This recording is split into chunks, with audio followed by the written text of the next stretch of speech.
আস্তিক কর্তৃক সর্পযজ্ঞ নিবারণ। আর শূন্যমণ্ডলেতে শোনে নিত্য গীত নাদ, যার যত যজ্ঞ হত্রিগণ গণিল প্রমাদ। তো স্বর্গের নাচ ডেক নানা রকম বাজনা শোনায়, তো হতাগণ শুনিলে লিলিকে আর ওরা কিনা মনে মনে কুমার গুণ। আরে ভূপতির ক্রোধ বাক্য কইলু কোন কাজ, সর্বনাশ হইল আজি মরে দেবরাজ। তো আমরা কেউ আমরা রাজা কোথান, তো আমরা সর্বনাশ এলিয়ে যে দেবরাজ নিজে রাগাল হয় আমরা বিপক্ষে। আর এত চিন্ত্রে অত্রিগণ করিল বিচার, ইন্দ্রে ছাড়ি তক্ষকে আকর্ষে আরবার। তখন কিনা গেলা আমরা কে যে ইন্দ্রকে ছাড়ি লেলে কে সেই তক্ষকে কুপরে রাখর মনে কর রাজা।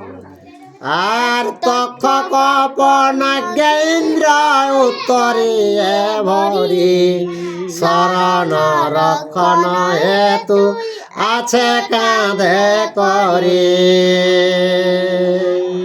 কে গজে নাক যায় শরণ লিল, তখন ইন্দ্র কি করলো কাঁধে করে আর তাকে উভয় দিল। আরে রাখিতে নারিল ইন্দ্র করিয়া যতন, মন্ত্র বলে ছাড়াইল ইন্দ্রের বন্ধন।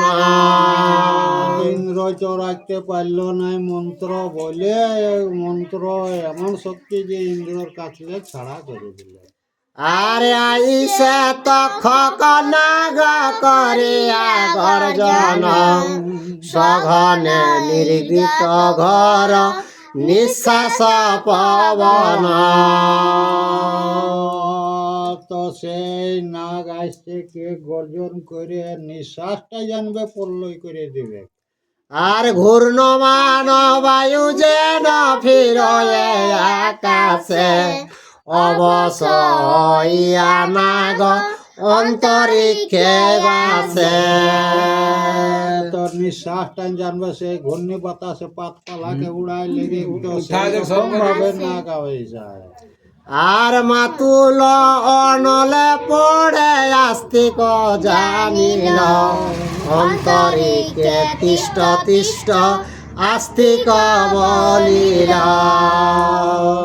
তো আস্তিক দেখে যে ওর মামা উল্টা সিরাই যায়, তখন আস্তিকে লেলেকে শান্তি করলে।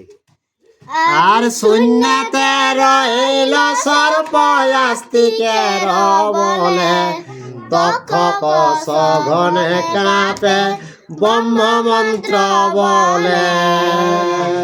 তো সর্প তো আকাশে রয়ে গেল, তো যে তক্ষক সেই মন্ত্র বলে ওর শরীরটা জ্বলন করে। আরে আস্তিক বলিল রাজা হও কৃপাবান, আজ্ঞা কর ভূপতি মাগি যে আমি দান। তো হে রাজা তুমি এই যজ্ঞটা শান্তি করো, তোমাকে আমি দান চলে মাগে লিখেছি। আর রাজা বলে দ্বিজ শেষ বৈশ সভায়, জামা গিরে দিব আমি বলেছি তোমায়। তো হে শিশু দ্বিজকে সবাই বৈশ, তুমি যা মাগবে তা দিব, তোমাকে আমি স্বীকার করেছি। আরে পিতৃ বৈরে সংহারে করে যজ্ঞ পূর্ণ, তোমার বাসনা যাহা পুরাইব তীর্ণ। তো পিতৃ বৈরি আমি শেষ করে কে যজ্ঞটা পূর্ণ করে নিব, আর তোমার যে মনের আশা সেটাও তোমাকে দানে পূর্ণ করিব। আস্তিক বলে লাজা দে তক্ষকে নাসিরে, তবে তুমি কি ভাই আর মরে দান দিবে। তো আস্তিকে কে তুমি যে ওই তক্ষকে নাশ করবে, তো আমাকে কোন জিনিসটা দান দেবে তাহলে? আরে আস্তিকের বাক্য শুনে মানি চমৎকার, রাজা বলে যাহা চাহ দিব আমি আর। তো আস্তিকের কথাটা শুনিলে কে রাজার জন্য দেখছে, হে মুনিবর, কে তুমি যা মাগবে তাই তোমাকে আমি দেব। আরে আস্তিক বলিল রাজা কর অবধান, ইহা বিনা তোমার না মাগে অন্য দান। তো রাজা যখন দান চেলে তখন আস্তিক মুনিকে, হে রাজা, তাহলে আমি যেটা দান মাগছি সেইটা তুমি শুনো। রাজা বলে দ্বিজ হেন না বলে হয় আর, মর পিতৃ বৈরি সে তক্ষক দুরাচার। তোকে আমার পিতৃ বংশ বটে, বলছে যত এই যে সাপরা খল জাতীয় বটে, দুরাচার বটে। আর হে তু মূল্য দেখ ভুজঙ্গ সকেল, তারে না মরিলে যত সকলে বিফল। তোকে কই জন্য কে যত সর্প আছে কে যজ্ঞে পড়ে মরল। আরে তাহার নিধনে তুমি না হও বার্ধক, অন্য যাহা ইচ্ছা মরে মাগ বালক। তো হে বালক, কে ওই যজ্ঞটা সর্প রক্ষা বরটা না মাকে অন্য কোনো তুমি বর চাহলে কে? আরে আস্তিক বলিল রাজা তুমি সুপণ্ডিত, তোমারে বুঝাবে অন্য কোনা হয় উচিত। কে ঘে জন্ম যে তুমি তো পণ্ডিত বছর, তোমাকে বুঝাবার মতন কে আর আছে কে? আয়ু শেষে যবে নীল তোমার জনকে, অকারণে অপরাধী করহ তক্ষকে। তোমার পিতা আউর শেষ হয়ে গেল, সেই কারণে তোমার পিতা মরল, কারণে যত সর্পকে তুমি দোষী করে আর নিধন করলে।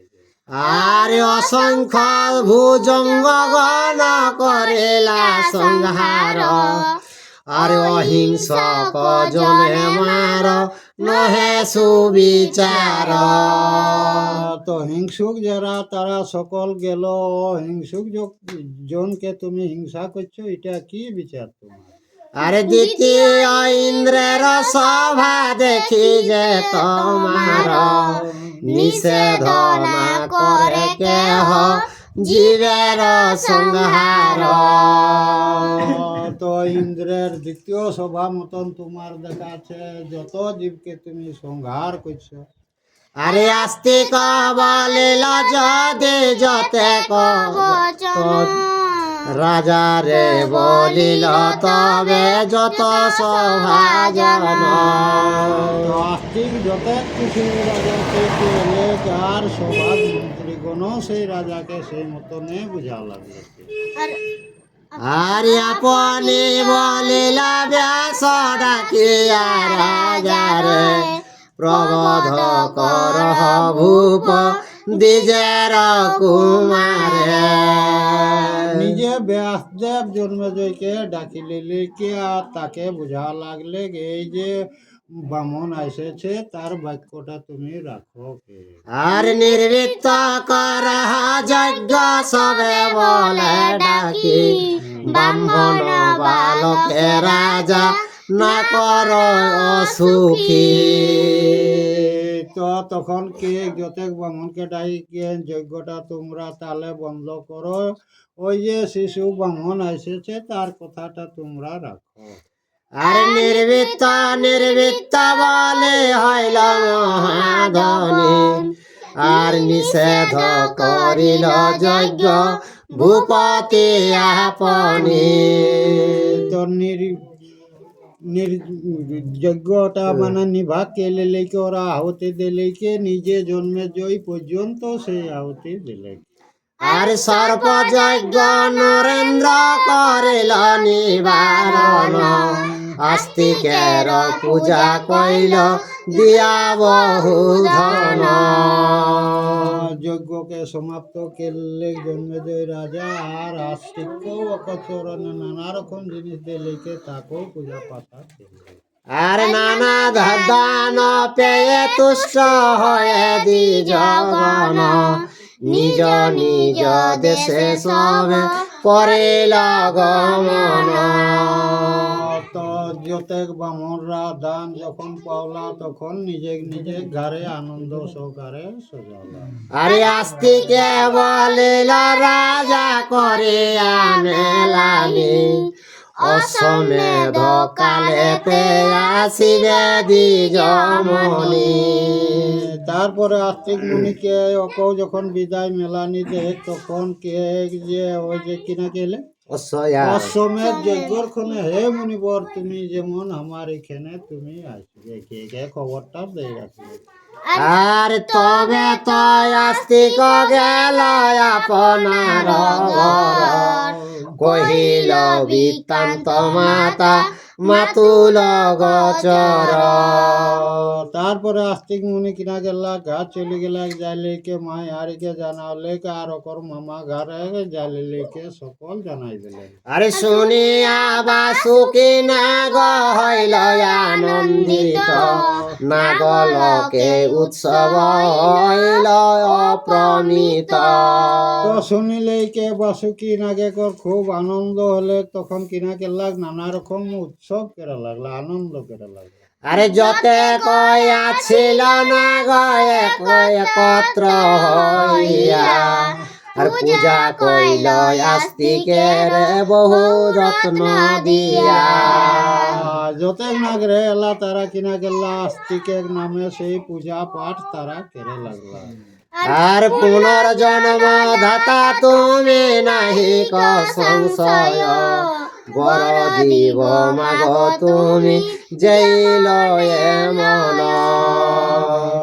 আস্তিককে কে বাসুকি নাগ যে তুমি যে বর লিবে সেইটাই তোমাকে দেয়া হবে।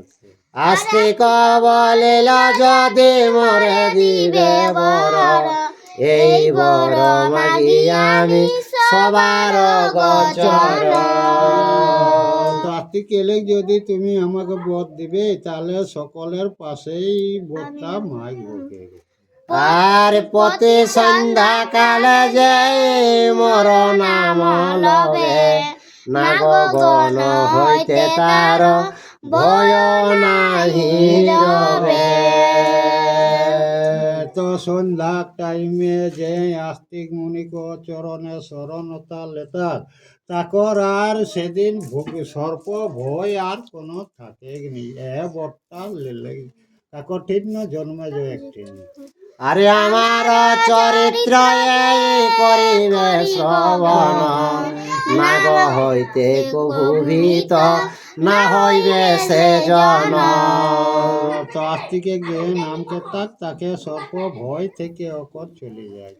আরে এসব নিয়ম যে করিবে লঙ্ঘন, সত্য কর তবে তার নিশ্চয় মরণ। যে এইগুলা লঙ্ঘন করবে তারে সত্য করো তার নিশ্চয় যেমন মরণ হবে। আরে ফাটিবে তো শির যেন আর শিরিষের ফল, আস্তিকের বাক্য যেই করিবে নিষ্ফল।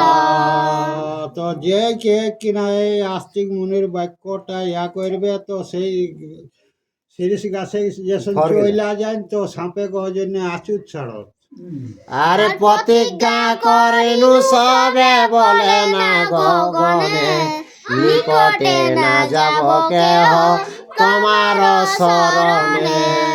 তখন সর্পগণ সবাই স্বীকার করলা তোমাকে যে স্মরণ করবে তার কাছ আমরা কোনোদিন যাব না।